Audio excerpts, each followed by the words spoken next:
Karl Fischer titration is based on chemical reaction.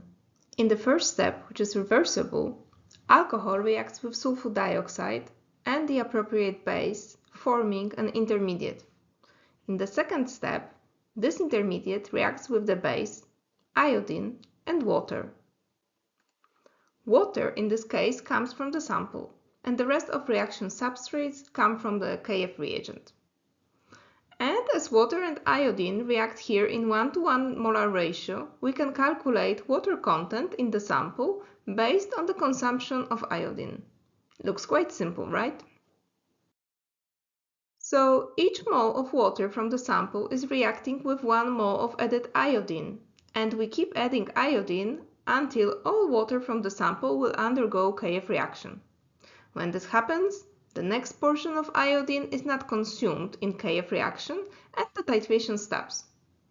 And based on the amount of iodine consumed, we calculate the amount of water that has been titrated. Of course, nowadays it is not us who do all these calculations, but the titrator software.